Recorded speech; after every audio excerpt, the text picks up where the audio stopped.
is Camilla, and you're listening to The Cat's Whisker, a time machine for all those who love rock and roll and want to know everything about it. People, stories, and the music that changed the world. In a few words, it doesn't matter whether you've lived through those years or, just like me, you've always wondered what it was like. I have loads of stories to tell and great music to play. So, let's roll! Hi everyone, and welcome back to The Cat's Whisker. I am Camilla, and as promised, here's your second part of the Let's Line Up episodes. This is gonna be about the other two instruments. Because if you remember, a few episodes ago, I investigated the origins of PA systems and electric guitars. It only seems fair now to talk about the other two important components of a rock and roll band, the rhythm section, made of bass and drums. Electric bass guitars are probably the coolest instrument in rock and roll. Sorry guitars, but I feel like basses need to be in the spotlight for once. They're just such a versatile instrument that can either be the backbone of many songs or able to fly solo. I noticed over the years that most people that are not really into music instruments can't really recognize the bass line in songs, but I assure you, if you've ever struggled with this, even if you can't pick it out, you'd notice when it's not there. But how did everything start?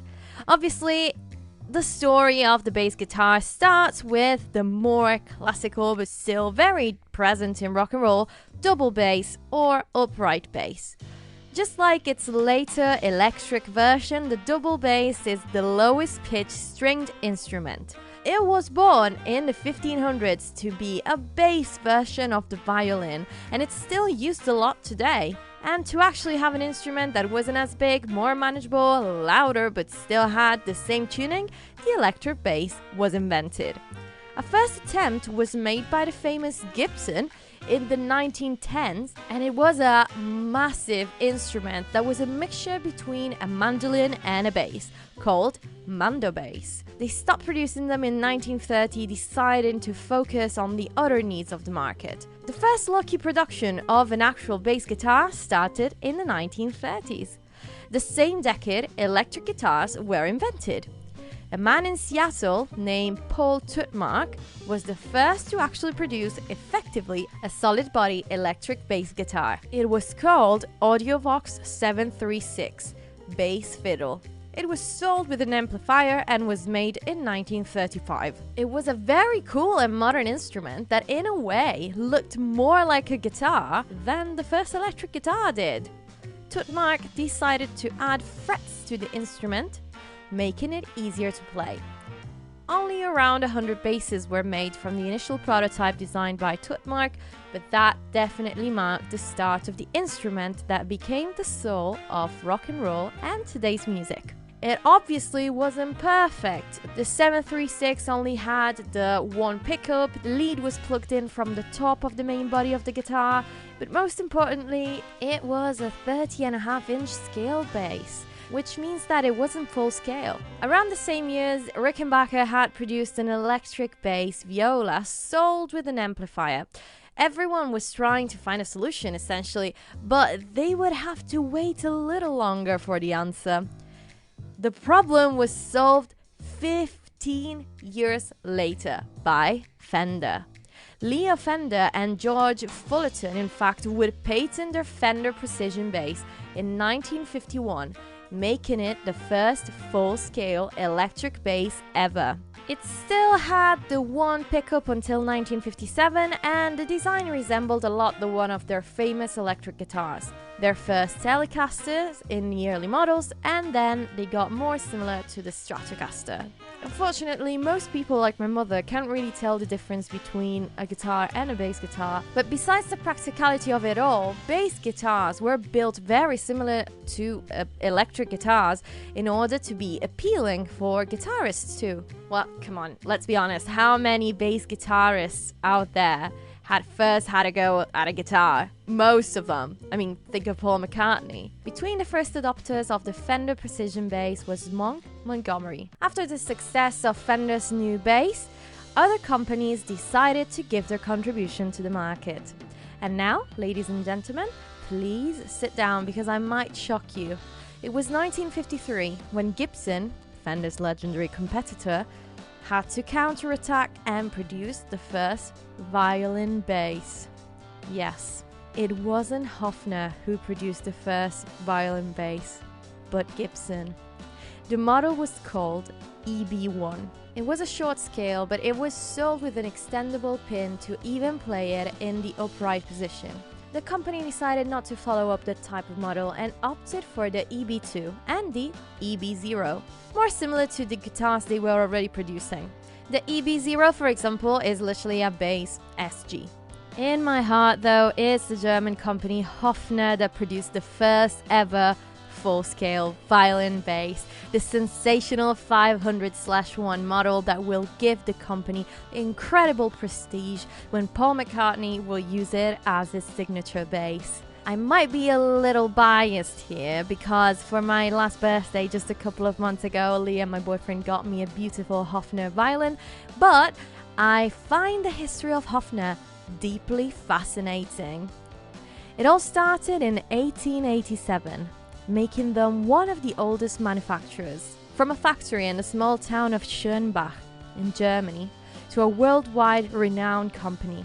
It was a family business made up of a father and his two sons, and used to sell traditional strings instruments internationally at the beginning of the 1900s. As they were becoming more popular, they decided to switch to guitars in the 1930s. And then, boom, World War II, Germany became enormously isolated and they had to stop producing guitars and reinvent themselves. And that's when they started selling crates or soles for boots. And that's not even the worst part. With all the turmoil Europe's borders had been through, Hofner, a traditionally German company, ended up being in Czechoslovakia. And since all the companies had to be nationalized and the German-speaking people that suddenly found themselves in another country had to be expropriated of their assets, from one day to the other, the company was taken away from the family and given to a state administrator. The situation obviously wasn't ideal, to say the least. So what happens next? The family asked for permission to move to West Germany, where they had to set up their business basically from scratch. They managed to create a little town for all the workers to move to, and the operation started again in 1950. They regained their reputation really fast, and when rock and roll became popular, they saw their sales quintuplicate.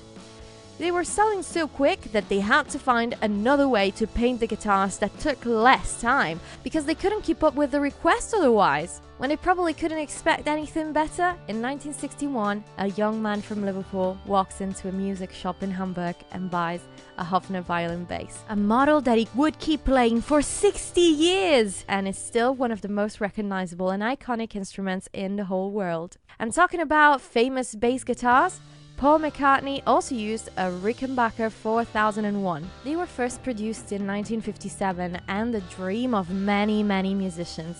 And I say dream because for many of us it will always remain a dream, because unfortunately Rickenbacker guitars are famously expensive. They weren't that expensive back in the day when they first were produced, but in the last 30 years Rickenbacker decided to produce less instruments but made with a higher quality that became increasingly desirable because of their price and reputation.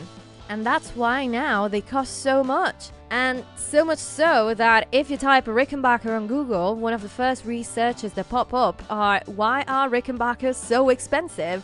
I literally imagine musicians in the middle of the night tortured about this thought. So I'm going to tell you what I found in this very informative article by William Butterworth for The Cold Wire. If you have been wondering, just like me, why you can't afford a Rickenbacker, it is because it is essentially considered a luxury guitar. And what does this mean? Rickenbacker guitars are handcrafted and made in America, except for the CTS potentiometer, which is what gives the guitar a specific tone, made exclusively for Rickenbacker in their Taiwan factory. This guarantees a very specific sound that no other guitar can make. In fact, the company in its own right considers this particular what makes their guitars essentially priceless. Rickenbackers also have a stereo input, which means that one instrument can be connected to two different amps and give musicians unlimited freedom and creativity.